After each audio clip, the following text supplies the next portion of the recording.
Evalúo si un asesino debe morir, pero me describió mi casa por dentro y nunca estuvo ahí. Trabajo como psiquiatra evaluador en una prisión de máxima seguridad. Mi función es determinar si los reclusos condenados a muerte tienen la capacidad mental suficiente para comprender su sentencia. Es un trabajo técnico, frío, basado en protocolos. O al menos lo era hasta hace 3 semanas. El caso que me asignaron era el de Marcus Vahl, condenado por el asesinato de 11 personas en un lapso de 4 años. Mujeres jóvenes, todas desaparecidas sin rastro hasta que los cuerpos aparecieron enterrados en un bosque al norte del estado. La evidencia era sólida. Confesión firmada. ADN. Testigos. Un caso cerrado. La primera sesión fue rutinaria. Marcus es un hombre de 42 años, callado, educado. Respondió todas mis preguntas con precisión. Sin signos de psicosis. Sin delirios. Completamente lúcido. Técnicamente apto para su ejecución programada en 6 semanas. La segunda sesión cambió todo. Estábamos discutiendo su infancia cuando Marcus dejó de mirarme a los ojos y fijó la vista en la pared detrás de mí. Hubo un silencio incómodo. Entonces dijo algo que me heló la sangre. Doctor, su esposa tiene un lunar en forma de media luna en el hombro izquierdo. Le gusta tomar café a las 3 de la madrugada cuando no puede dormir. Usa una taza azul con un chip en el borde. Me quedé paralizado. Nunca, en ningún momento de mi carrera, había mencionado a mi esposa en esa prisión. Nunca compartí detalles de mi vida personal con ningún recluso. Y el detalle de la taza, ese maldito chip en el borde, era algo que solo alguien que hubiera estado dentro de mi cocina podría saber. Le pregunté cómo sabía eso. Marcus sonrió por primera vez. No fue una sonrisa de locura. Fue una sonrisa de alguien que sabe algo que tú no sabes. Yo no maté a esas 11 mujeres, doctor. Pero conozco a quien lo hizo. Terminé la sesión inmediatamente. Redacté un informe preliminar y salí de la prisión con las manos temblando. Conduje directo a casa. Cuando llegué, mi esposa estaba en la sala leyendo. Todo parecía normal. Le pregunté si había notado algo extraño últimamente. Dijo que no. Esa noche no pude dormir. Me levanté a las 2 de la madrugada y revisé todas las cerraduras de la casa. Las ventanas. Las cámaras de seguridad que instalé hace 6 meses. Todo estaba en orden. Entonces escuché un ruido en la cocina. Bajé las escaleras despacio. La luz estaba encendida. Mi esposa estaba de pie frente a la cafetera, con esa taza azul en la mano. La taza con el chip en el borde. Me miró con una expresión que nunca le había visto antes. No pudiste dormir, dijo. No, respondí. Hubo un silencio extraño. Algo en su mirada no encajaba. Me senté en la mesa y le conté lo que Marcus había dicho en la sesión. Esperaba que se alarmara. Que sintiera miedo. Pero solo asintió lentamente, como si ya lo supiera. Él tiene razón, dijo. Alguien ha estado observándote. Le pregunté qué quería decir con eso. Se sentó frente a mí y puso la taza sobre la mesa. Sus manos temblaban ligeramente. Hay algo que nunca te conté sobre mi hermana. La que murió hace 8 años. Mi esposa nunca habla de su hermana. Sé que murió en circunstancias trágicas, pero cada vez que intento sacar el tema, cambia la conversación. Ahora, a las 3 de la madrugada, finalmente iba a hablar. Mi hermana fue una de las víctimas de Marcus Vahl. O al menos eso es lo que dice el expediente oficial. Sentí que el aire de la cocina se volvió denso. Le pedí que continuara. Pero mi hermana no murió como dicen. Yo estuve ahí esa noche. Vi lo que pasó. Y Marcus no fue quien la mató. Le pregunté por qué nunca dijo nada durante el juicio. ¿Por qué dejó que condenaran a un hombre inocente? Porque el verdadero asesino me amenazó. Dijo que si hablaba, me mataría a mí también. Así que me cambié el nombre, me mudé de ciudad, y traté de olvidar. Le pregunté quién era el verdadero asesino. Mi esposa levantó la vista y me miró directamente a los ojos. Esa es la parte que no vas a creer. Justo en ese momento, escuché un sonido en el piso de arriba. Un crujido lento. Como si alguien estuviera caminando sobre las tablas del pasillo. Mi esposa y yo estábamos solos en casa. O al menos eso creía. Me levanté de la silla y caminé hacia las escaleras. El crujido se detuvo. Subí despacio, con el corazón golpeándome el pecho. Llegué al pasillo. Todas las puertas estaban cerradas, excepto una. La puerta de mi estudio estaba entreabierta. Yo la había cerrado con llave antes de acostarme. Empujé la puerta lentamente. La luz estaba encendida. Sobre mi escritorio había un sobremanila. No estaba ahí cuando me fui a dormir. Lo abrí con manos temblorosas. Dentro había una fotografía. Era una foto mía, durmiendo en mi cama, tomada desde el interior de mi habitación. Al reverso, con letra manuscrita, decía: Marcus tiene razón. Yo sigo aquí. Y ahora tú sabes demasiado. Me quedé congelado frente a esa fotografía durante varios segundos. Mi cerebro intentaba procesar lo imposible. Alguien había estado dentro de mi habitación. Alguien me había observado mientras dormía. Y esa persona había dejado esta prueba justo ahora, mientras yo estaba abajo hablando con mi esposa. Bajé las escaleras corriendo. Mi esposa seguía sentada en la cocina, con la taza de café entre las manos. Cuando me vio entrar con el sobre, su rostro palideció por completo. ¿De dónde sacaste eso?, preguntó con voz temblorosa. Estaba en mi escritorio. Alguien lo dejó ahí hace menos de 5 minutos. Le mostré la fotografía. Cuando la vio, se llevó una mano a la boca y dejó caer la taza. El café se derramó sobre la mesa formando un charco oscuro. No puede ser, susurró. No puede estar aquí. No es posible. Le pregunté de quién estaba hablando. Necesitaba un nombre. Necesitaba entender qué demonios estaba pasando en mi propia casa. Mi esposa se levantó de la silla y caminó hacia la ventana de la cocina. Miró hacia el jardín trasero, como si esperara ver a alguien ahí afuera. Luego se giró hacia mí con lágrimas en los ojos. El verdadero asesino de mi hermana es alguien que conoces. Alguien en quien confías. Sentí que el suelo se movía bajo mis pies. Le exigí que dijera el nombre de una vez. Es mi hermana gemela, dijo finalmente. Mi hermana tiene una gemela idéntica. Y ella fue quien mató a esas 11 mujeres. Me quedé en silencio tratando de procesar esa información. Mi esposa nunca me había dicho que su hermana muerta tenía una gemela. Nunca mencionó que existiera otra persona igual a su hermana. Espera, dije. Si tu hermana murió hace 8 años y tenía una gemela, eso significa que hay alguien ahí afuera que se parece exactamente a ella. Mi esposa asintió lentamente. No solo se parece. Es idéntica. Mismo ADN. Mismas huellas dactilares. Por eso Marcus fue condenado con tanta facilidad. Ella plantó evidencia en su contra. Usó muestras biológicas de mi hermana muerta para incriminarlo. El sistema judicial nunca buscó más allá porque todo encajaba perfectamente.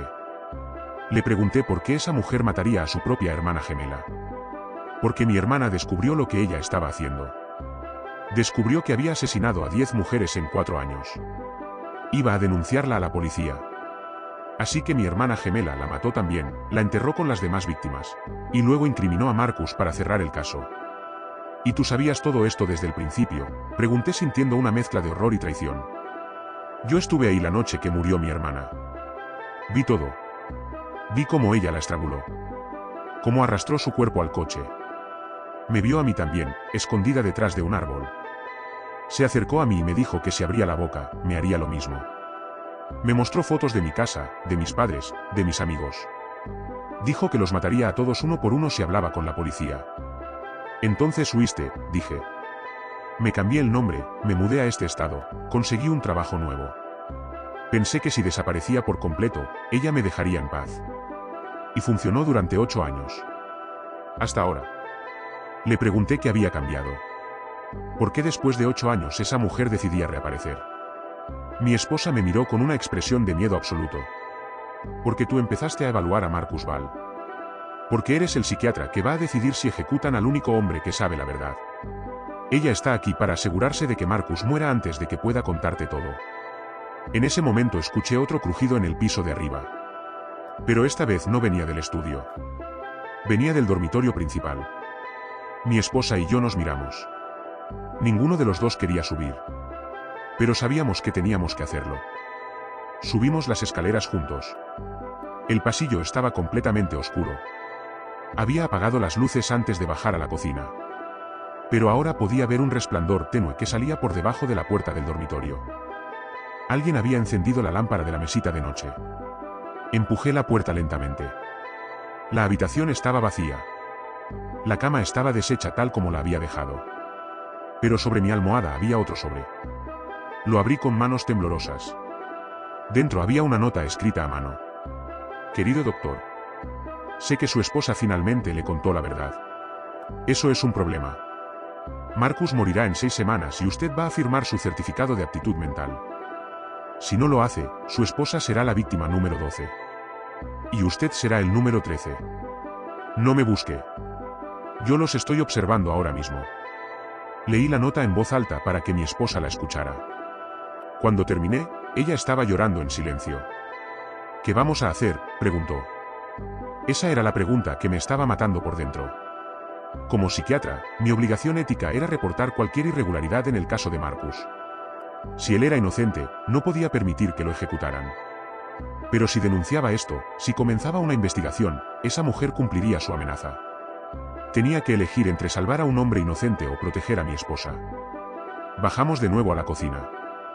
Mi esposa se sentó en la mesa con la cabeza entre las manos. Yo caminaba de un lado a otro tratando de pensar con claridad. Hay algo que no entiendo, dije finalmente. Si esa mujer quiere que Marcus muera, ¿por qué arriesgarse a entrar a nuestra casa? ¿Por qué dejar evidencia? Podría simplemente esperar a que yo firme el certificado y todo terminaría. Mi esposa levantó la vista. Porque Marcus le dijo algo. Algo que la asustó. ¿Qué le dijo? Que tú eres diferente. Que tú sí vas a escucharlo. Que tú eres el primer psiquiatra que realmente podría descubrir la verdad. Sentí un escalofrío recorrer mi espalda. Marcus había confiado en mí desde la primera sesión. Por eso me había dado esos detalles sobre mi vida privada. No era una amenaza. Era una prueba. Una forma de demostrarme que alguien me estaba vigilando. Que todo lo que él decía era verdad. Tengo que volver a la prisión, dije. Tengo que hablar con Marcus de nuevo. Si haces eso, ella lo sabrá. Te está observando. Observa cada movimiento que haces. No me importa. No voy a dejar que ejecuten a un hombre inocente. Mi esposa se puso de pie y me tomó de las manos. Si vas a hacer esto, tenemos que ser inteligentes. No podemos ir a la policía directamente. Ella tiene contactos ahí. Por eso pudo plantar toda esa evidencia sin que nadie sospechara. Tenemos que conseguir pruebas irrefutables antes de movernos. Le pregunté qué tipo de pruebas. Necesitamos encontrarla. Necesitamos grabarla confesando. Es la única forma. ¿Y cómo se supone que hagamos eso? No sabemos dónde está. Mi esposa respiró profundo. Yo sé dónde encontrarla. Me quedé mirándola sin entender. Hay un lugar donde mi hermana gemela solía llevar a sus víctimas antes de matarlas. Un lugar donde las torturaba para sacarles información. Mi hermana me lo contó antes de morir. Me hizo prometer que nunca iría ahí. Que nunca buscaría ese lugar. ¿Dónde queda? A 45 minutos de aquí.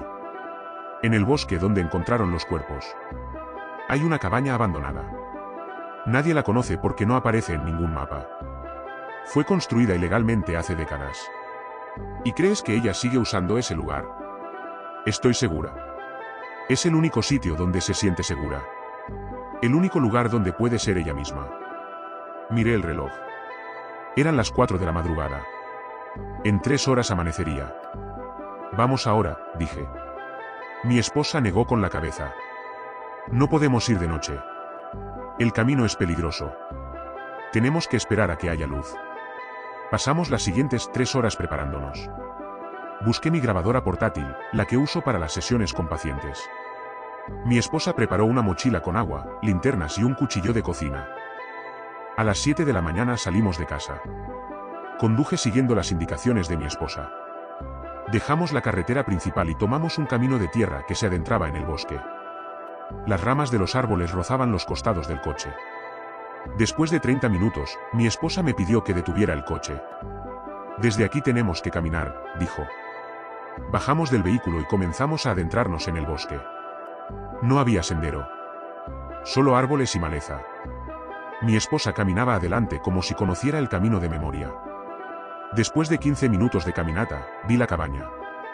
Era pequeña, hecha de madera podrida y techo de lámina oxidada. Las ventanas estaban cubiertas con tablas. Parecía abandonada desde hacía décadas. Pero había algo que no encajaba. La puerta estaba entreabierta. Y de adentro salía un olor extraño. Un olor dulzón y nauseabundo que reconocí inmediatamente. Era el olor de un cuerpo en descomposición. Mi esposa se detuvo en seco. «Hay alguien muerto ahí adentro», susurró. Me acerqué despacio a la puerta. La empujé con cuidado. El olor se volvió insoportable. Tuve que cubrirme la nariz con la camisa. La cabaña tenía una sola habitación. En el centro había una silla de madera. Y atada a esa silla había una mujer. Estaba muerta. Llevaba muerta varios días a juzgar por el estado del cuerpo. Tenía marcas de tortura en los brazos y el cuello. Había sido estrangulada. Mi esposa entró detrás de mí y cuando vio el cuerpo, gritó. Pero no era un grito de horror. Era un grito de reconocimiento. «Es ella», dijo entre sollozos. «Es mi hermana gemela. Alguien la mató». Me quedé paralizado mirando el cadáver atado a la silla. Mi cerebro intentaba procesar lo que estaba viendo. Si esa mujer muerta era la hermana gemela de mi esposa, la verdadera asesina, entonces ¿quién demonios había estado dejando mensajes en mi casa? Mi esposa se acercó al cuerpo temblando. Extendió la mano como si fuera a tocarla, pero se detuvo a centímetros de distancia. «Lleva muerta al menos una semana», dije analizando el estado de descomposición. «Tal vez más». «Eso no tiene sentido», dijo mi esposa con voz quebrada. «Si ella murió hace una semana, ¿quién dejó la fotografía en tu estudio anoche? ¿Quién escribió esa nota?». Esa era exactamente la pregunta que me estaba destrozando por dentro. Saqué mi teléfono para llamar a la policía, pero no había señal. Estábamos demasiado adentro del bosque. «Tenemos que salir de aquí», dije. «Tenemos que reportar esto». Pero mi esposa no se movía. Seguía mirando el cadáver con una expresión extraña. No era horror. No era tristeza. Era algo diferente. Algo que no podía identificar. «¿Estás segura de que es ella?», pregunté. Mi esposa asintió lentamente. «Tiene el mismo tatuaje que mi hermana. Un pequeño colibrí en la muñeca izquierda. Las tres lo teníamos». Esa última palabra me golpeó como un martillo. «Espera. Dijiste las tres. Tú, tu hermana muerta, y tu hermana gemela. Esos son 3 personas». Mi esposa se quedó en silencio por un momento demasiado largo. «Éramos trillizas», dijo finalmente sin mirarme. «No gemelas. Trillizas idénticas». Sentí que el aire se me escapaba de los pulmones. «Me dijiste que tu hermana tenía una gemela. No mencionaste que había una tercera. Porque la tercera desapareció hace 10 años. Antes de que comenzaran los asesinatos. Todos asumieron que había muerto. Que se había suicidado. Nunca encontraron su cuerpo. ¿Y ahora me dices esto? ¿Ahora que estamos parados frente a un cadáver en medio del bosque?». Mi esposa finalmente me miró. Había lágrimas en sus ojos, pero su expresión era dura. «Calculadora. Porque si te lo hubiera dicho antes, habrías empezado a hacer preguntas. Preguntas que no podía responder». «¿Qué tipo de preguntas?». «Como por ejemplo, ¿cuál de las 3 soy yo realmente?». Sentí que mi corazón se detenía. Di un paso atrás instintivamente. «¿Qué estás diciendo?». Mi esposa, o la mujer que yo creía que era mi esposa, se limpió las lágrimas con el dorso de la mano. «Estoy diciendo que las 3 éramos idénticas. Mismo ADN. Mismas huellas dactilares. Misma voz. Misma forma de caminar. Durante años jugábamos a intercambiarnos. A confundir a la gente. Era un juego. Hasta que dejó de serlo», dije sintiendo náuseas. «Hasta que una de nosotras descubrió que podía usar esa identidad intercambiable para hacer cosas terribles. Y culpar a las otras». «¿Cuál de ustedes fue?». «Esa es la pregunta equivocada, doctor. La pregunta correcta es, ¿cuántas de nosotras lo hicieron?». Me alejé varios pasos más de ella. Saqué mi grabadora del bolsillo y la encendí sin que se diera cuenta. «Explícate. Ahora». La mujer que había sido mi esposa durante 4 años suspiró profundamente. «Los primeros 3 asesinatos los cometió mi hermana. La que supuestamente murió hace 8 años. Lo hizo sola. Por diversión. Por poder. No lo sé. Pero cuando la segunda hermana, la que está muerta en esa silla, lo descubrió, no la denunció. Se unió a ella». «¿Y tú?». Yo lo descubrí cuando ya habían matado a 6 mujeres. Encontré evidencia en el apartamento que compartíamos. Fotos. Recuerdos. Cosas que habían tomado de las víctimas. ¿Y qué hiciste?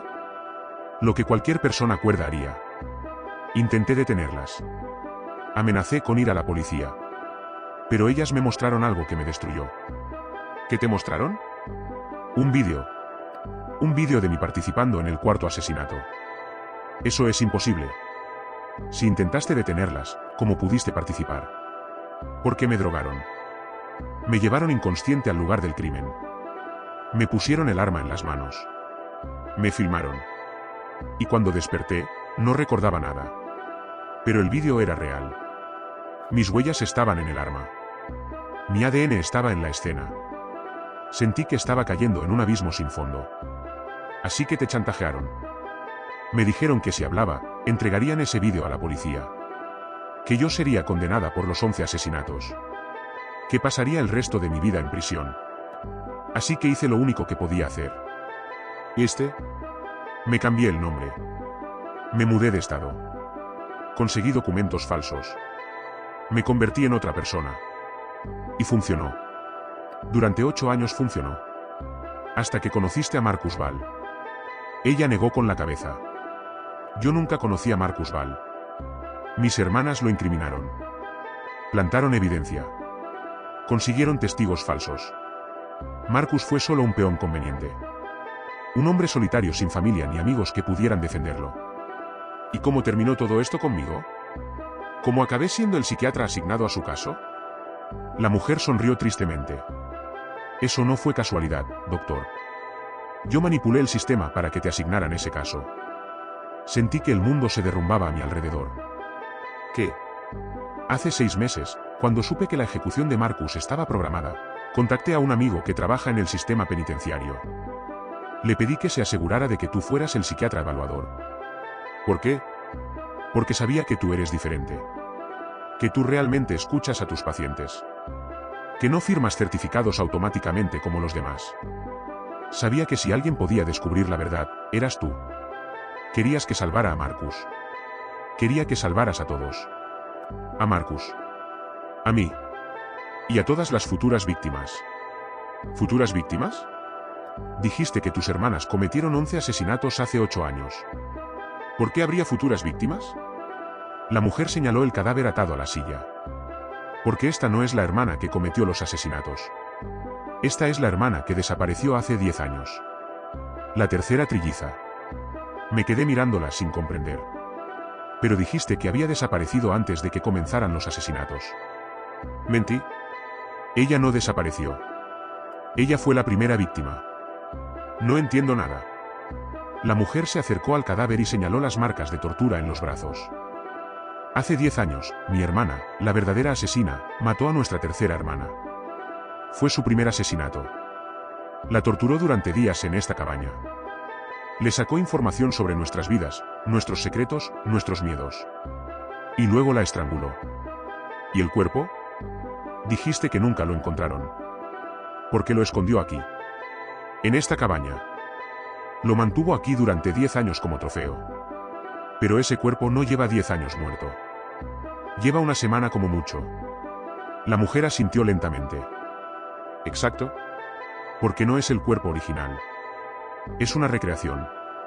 ¿Qué demonios significa eso? Significa que mi hermana, la verdadera asesina, ha estado matando mujeres que se parecen a nosotras.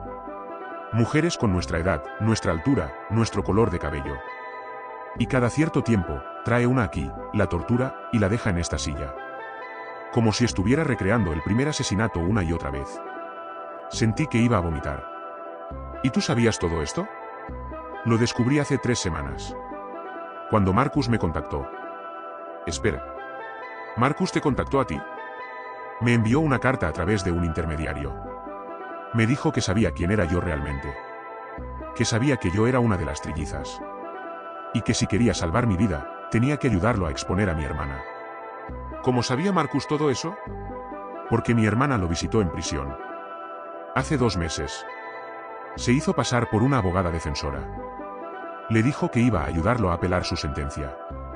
Pero lo que realmente quería era asegurarse de que él no hablara.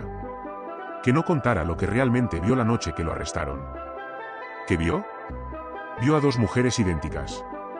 Una de ellas era mi hermana. La otra era yo. Sentí que mi cabeza iba a explotar. Estuviste en la escena del crimen. Me obligaron a estar ahí. Me drogaron de nuevo. Me llevaron inconsciente. Cuando desperté, había una mujer muerta a mis pies. Y Marcus estaba siendo arrestado a 20 metros de distancia. ¿Y por qué Marcus no dijo nada sobre las dos mujeres? Porque mi hermana lo amenazó. Le dijo que si mencionaba que había visto a dos mujeres idénticas, mataría a su madre. Marcus no tiene familia excepto su madre. Es lo único que le importa en el mundo. ¿Y ahora su madre está muerta? La mujer asintió. Murió hace 3 meses. De causas naturales según el certificado de defunción. Pero yo sé la verdad.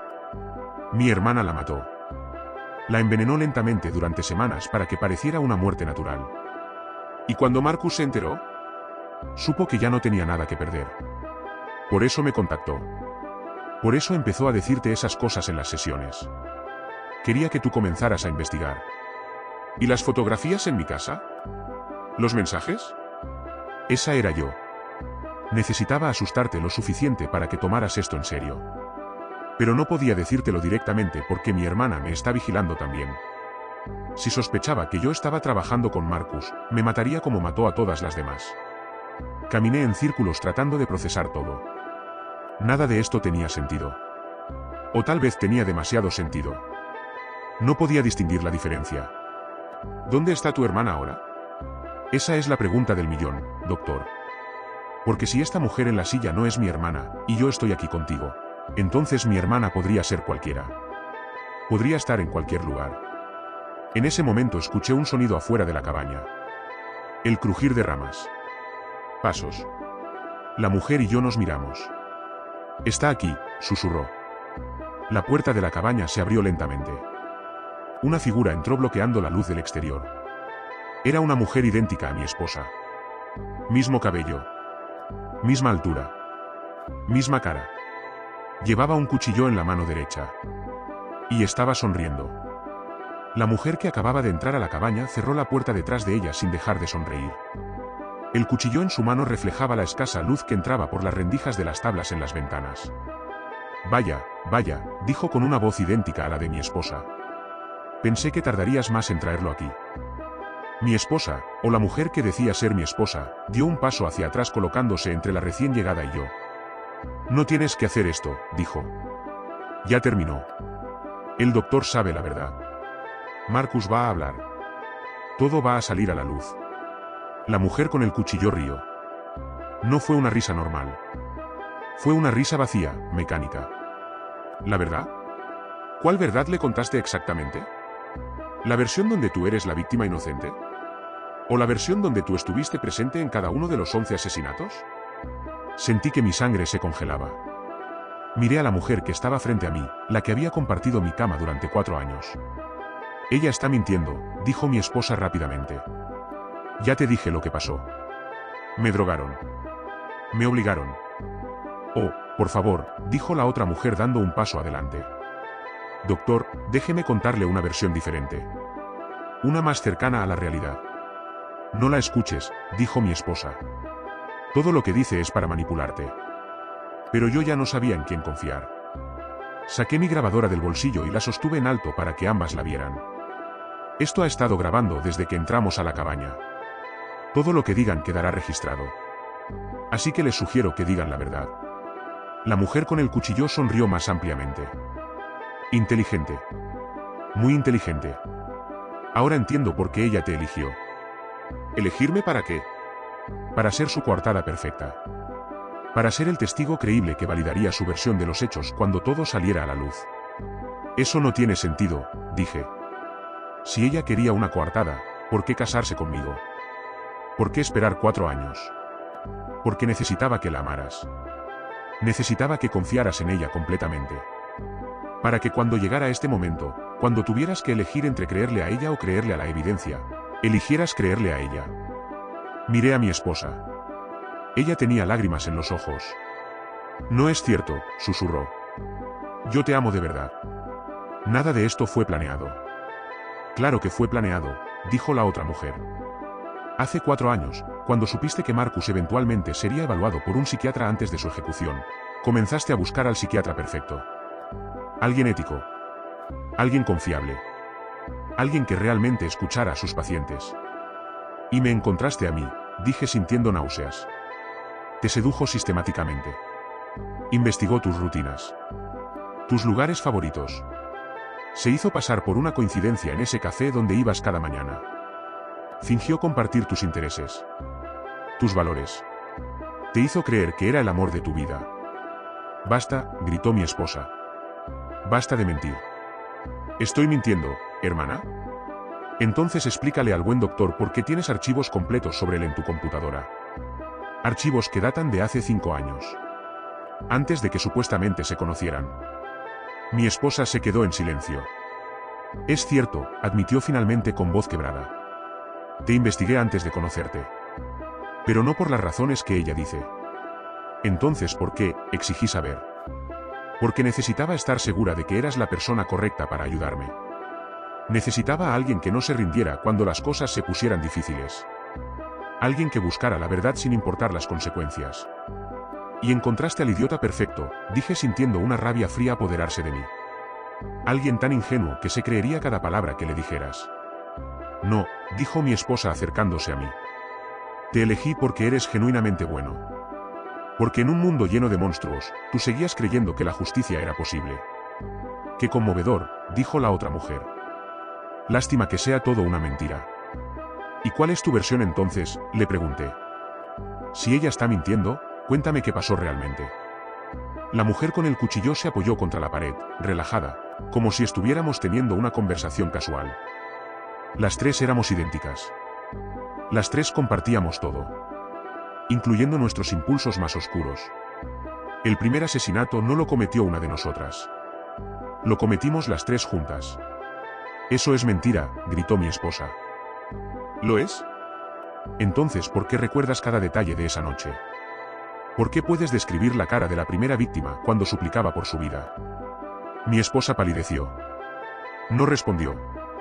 El problema, continuó la otra mujer, fue que después del tercer asesinato, una de nosotras empezó a sentir culpa. Empezó a hablar de confesarlo todo. De entregarnos a la policía. Nuestra hermana, dijo mi esposa en voz baja. La que está muerta en esa silla. Exacto. Así que tuvimos que eliminarla. Las 2. Juntas. Fue el único asesinato donde no hubo drogas, no hubo coerción. Fue premeditado. Calculado. Y después lo celebramos. Estás enferma, dije. Estamos enfermas, doctor. Las 3 lo estábamos. La diferencia es que ella decidió fingir que era normal.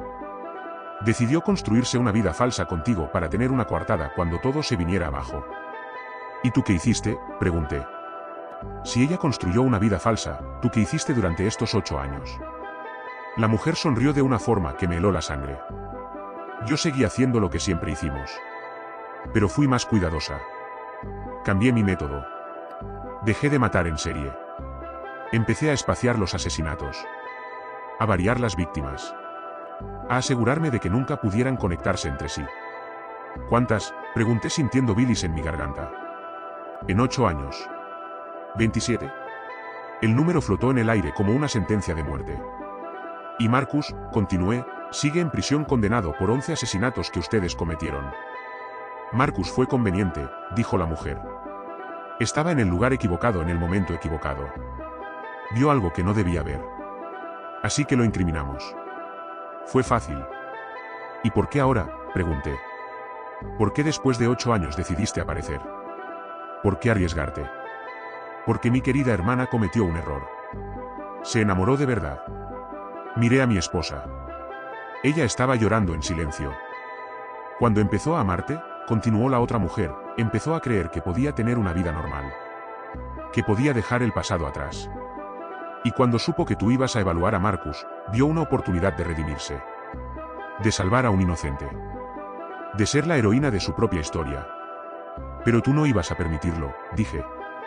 No podía permitirlo. Porque si Marcus hablaba, si contaba lo que vio, la investigación nos llevaría a las dos. Y yo no voy a pasar el resto de mi vida en prisión por los errores sentimentales de mi hermana.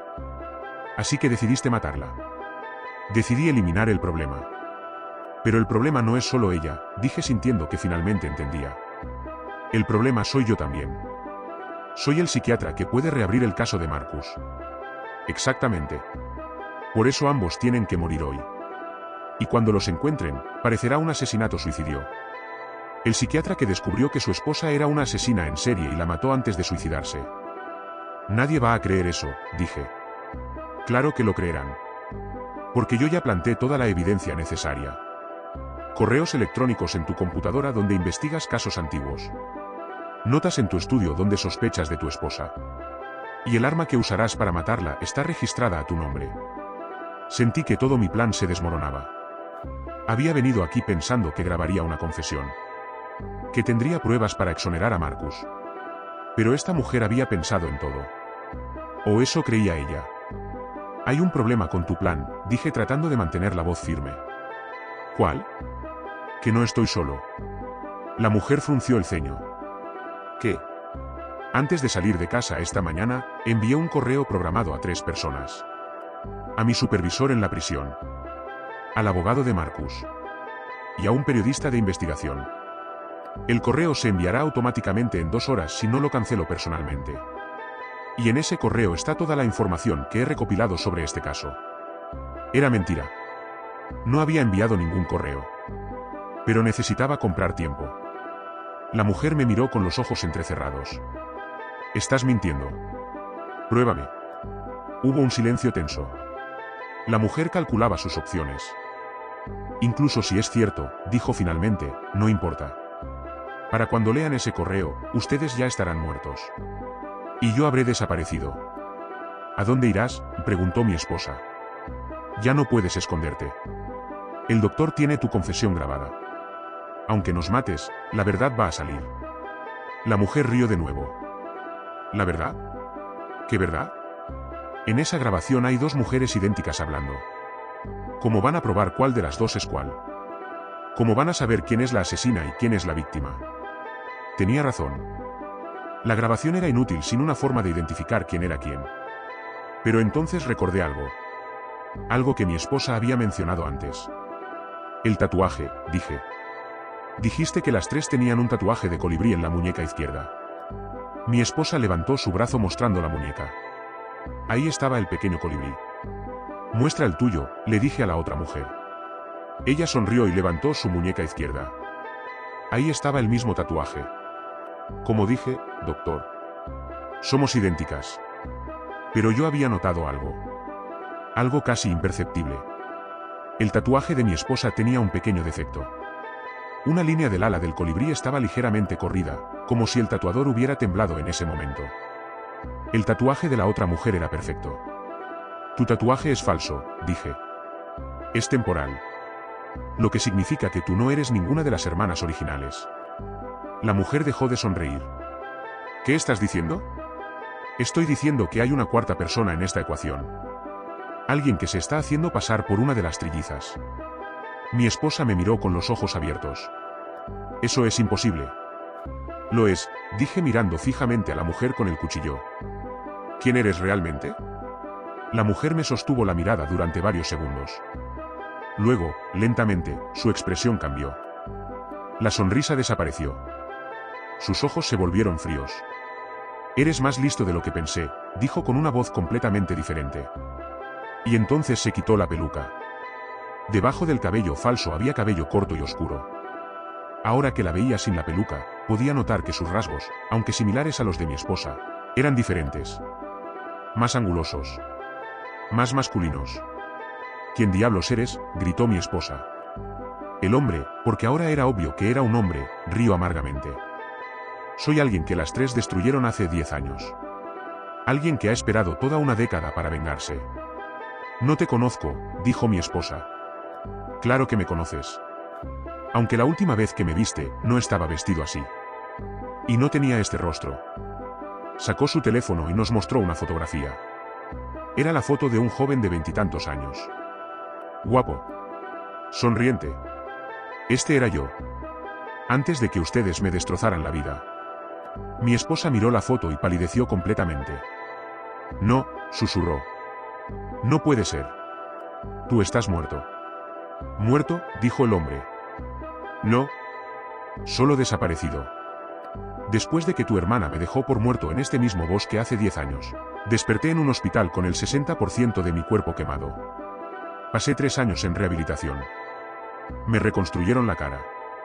Me dieron una nueva identidad. ¿Quién eras?, pregunté. El hombre me miró directamente. Era el novio de la tercera hermana. La primera víctima. Estaba con ella la noche que la mataron. El hombre guardó su teléfono y se apoyó contra la pared de la cabaña, todavía sosteniendo el cuchillo pero con menos tensión. Ya no parecía amenazante. Parecía cansado. Aquella noche, comenzó, vine a este bosque con ella. Con la mujer que amaba. Me dijo que tenía algo importante que mostrarme. Algo sobre sus hermanas. Cuando llegamos a esta cabaña, ellas ya estaban aquí esperando. Mi esposa se dejó caer contra la pared opuesta, lentamente, como si sus piernas no pudieran sostenerla más. Las 3 la ataron a esa silla, continuó el hombre señalando la silla donde ahora descansaba otro cadáver. Yo intenté detenerlas. Luché. Grité. Pero una de ellas me golpeó por la espalda con algo pesado. Cuando desperté, estaba atado también. Me obligaron a ver todo. Cada corte. Cada grito. Cada segundo de su agonía. Y después, dije sintiendo que cada pieza encajaba en su lugar, te dejaron por muerto. Me rociaron con gasolina. Me prendieron fuego. Me arrojaron a un barranco a 500 metros de aquí. Asumieron que moriría. Pero no morí. Un cazador me encontró 3 días después. Me llevó a un hospital fuera del estado. No tenía identificación. No tenía nada. Los médicos registraron mi caso como John Doe, víctima de un accidente. ¿Y nunca denunciaste lo que pasó?, pregunté. No tenía pruebas. No tenía memoria clara de sus caras. El trauma y las quemaduras me habían dejado con daño cerebral parcial. Solo recordaba fragmentos. 3 mujeres idénticas. Esta cabaña. El fuego. Durante años pensé que había sido una pesadilla inducida por el trauma. ¿Qué cambió?, preguntó mi esposa con voz apenas audible. Hace 2 años vi tu foto en redes sociales. Estabas celebrando tu aniversario con el doctor. Y algo en mi cerebro hizo clic. Empecé a investigar. Empecé a recordar. Y descubrí lo de Marcus Ball. Descubrí que había un hombre en prisión condenado por asesinatos que ustedes cometieron. Y decidiste vengarte haciéndote pasar por una de las hermanas, dije. No fue solo venganza. Fue justicia. Pasé 1 año planeando esto. Conseguí cirugías para parecerme lo suficiente a ellas. Aprendí a imitar sus voces. Sus gestos. Me convertí en su sombra. Fuiste tú quien dejó las fotos en mi casa, dije. Fuiste tú quien escribió las notas. El hombre asintió. Necesitaba asustarte lo suficiente para que tomaras el caso en serio. Pero también necesitaba que ella, señaló a mi esposa, creyera que su hermana asesina seguía viva y activa. Necesitaba que ambos vinieran a este lugar. ¿Por qué?, preguntó mi esposa. Si querías venganza, ¿por qué no simplemente me mataste? Porque matarte habría sido demasiado fácil. Demasiado rápido. Quería que sufrieras como yo sufrí. Quería destruir tu vida pieza por pieza. Tu matrimonio. Tu identidad. Tu cordura. ¿Y el cadáver en la silla?, pregunté mirando el cuerpo en descomposición. ¿Quién es? Es tu hermana, dijo el hombre mirando a mi esposa. La verdadera asesina. La encontré hace 2 semanas viviendo bajo una identidad falsa en otro estado. La traje aquí. La até a la misma silla donde mató a la mujer que yo amaba. Y la hice sufrir exactamente como ella hizo sufrir a su víctima. Mi esposa se cubrió la boca con ambas manos. La mantuve con vida durante 5 días, continuó el hombre con voz monótona. Le hice las mismas preguntas que ella le hizo a mi novia. Le supliqué que confesara. Que se arrepintiera. Pero nunca lo hizo. Murió creyendo que tenía derecho a hacer lo que hizo. ¿Y ahora qué?, pregunté sintiendo que estábamos en un punto sin retorno. Nos trajiste aquí para matarnos también. El hombre me miró con una expresión extraña. No era odio. Era algo más complejo. No, doctor. Yo no lo traje aquí. Ella lo hizo. Miré a mi esposa. Ella tenía los ojos cerrados, lágrimas rodando por sus mejillas. Es verdad, admitió. Yo te pedí que viniéramos aquí. ¿Por qué?, pregunté sintiendo una mezcla de traición y confusión. Porque necesitaba que escucharas toda la verdad. No solo mi versión. No solo la de él. Toda la verdad. Entonces dila, exigí. Di toda la verdad de una maldita vez. Mi esposa abrió los ojos y me miró directamente. Yo participé en los 11 asesinatos. Todas las cosas que te dije sobre ser drogada, sobre ser obligada, eran mentiras. Estuve consciente. Estuve dispuesta. Y disfruté cada segundo. Sentí que el piso desaparecía bajo mis pies. Pero, continuó con voz quebrada, algo cambió cuando te conocí. Por primera vez en mi vida sentí algo real. Algo que no era odio o poder o control. Y ese sentimiento me aterrorizó más que cualquier cosa que hubiera hecho antes. Así que decidiste usarme, dije con voz fría. Al principio sí. Te investigué. Te seduje. Te manipulé. Pero en algún punto dejó de ser manipulación. En algún punto me enamoré de verdad. Y cuando supe que ibas a evaluar a Marcus, vi una oportunidad de hacer algo bueno por primera vez en mi vida. Salvando a un hombre inocente que tú ayudaste a condenar. Sé que no compensa nada. Sé que no hay redención para lo que hice. Pero Marcus no merece morir por nuestros crímenes. ¿Y qué hay de las otras víctimas?, grité sintiendo años de ira contenida salir a la superficie. ¿Qué hay de la mujer que este hombre amaba? ¿De las otras 10? ¿Merecen justicia también? Sí, dijo mi esposa simplemente. Por eso estamos aquí.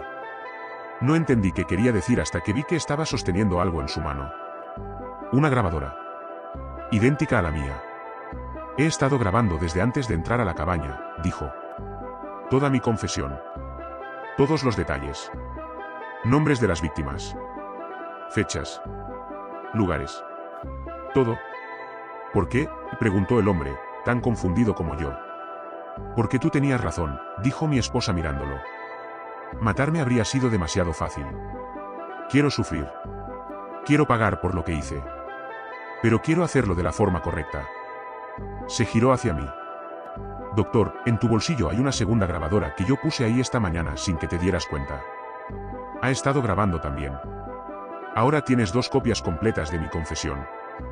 Suficiente para exonerar a Marcus. Suficiente para condenarme. Metí la mano en mi bolsillo y efectivamente encontré una segunda grabadora que no había notado antes. ¿Qué quieres que haga con esto?, pregunté. Quiero que salgas de esta cabaña. Que vayas directamente a la policía. Que entregues las grabaciones. Que testifiques en el juicio. Que te asegures de que Marcus sea liberado y yo sea condenada por los 11 asesinatos. ¿Y él?, pregunté señalando al hombre. Él también cometió un asesinato.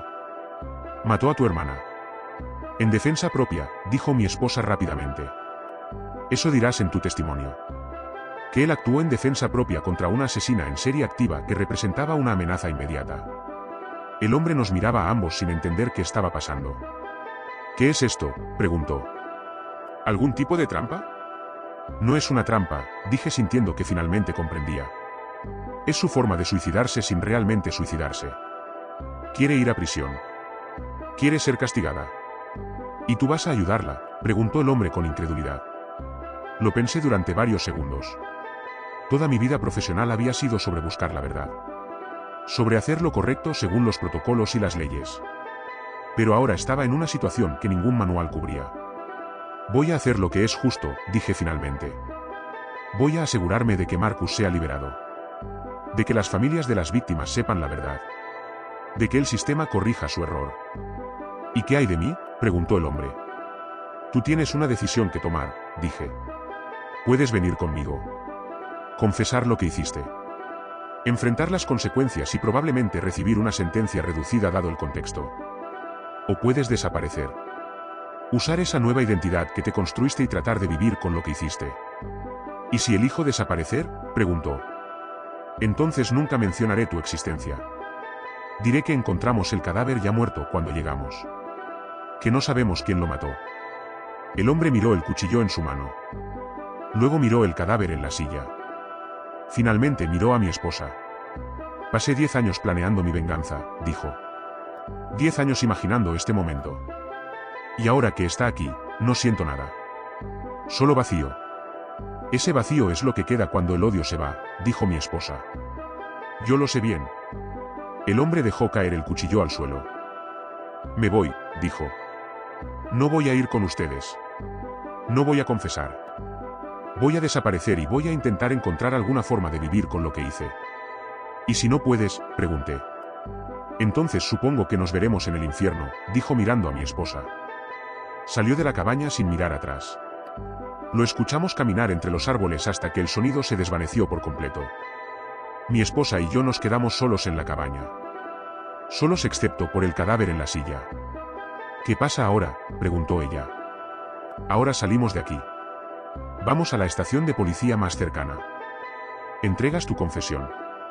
Y yo me aseguro de que todo salga exactamente como debe salir. ¿Y nosotros?, preguntó con voz quebrada. ¿Qué pasa con nosotros? La miré. A la mujer que había compartido mi vida durante 4 años. La mujer que me había mentido sobre cada aspecto de su existencia. La mujer que había asesinado a 11 personas inocentes. Y también vi a la mujer que había elegido confesar. Que había elegido el castigo sobre la libertad.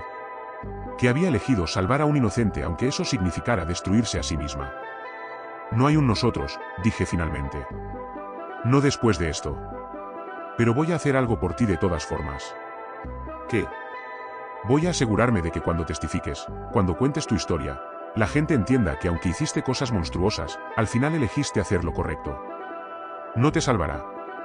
No te redimirá. Pero quizás haga que tu castigo tenga algún significado. Ella asintió lentamente. Gracias. Salimos de la cabaña juntos. Caminamos de regreso a mi coche en silencio. Durante todo el trayecto mantuve las grabadoras en mi bolsillo, protegiéndolas como si fueran lo más valioso del mundo. Porque lo eran. Eran la prueba que liberaría a un hombre inocente. La prueba que llevaría justicia a 11 familias. La prueba que expondría fallas masivas en el sistema judicial. 2 horas después estábamos en una estación de policía. Mi esposa confesó todo. Cada detalle. Cada nombre. Cada fecha. La arrestaron inmediatamente.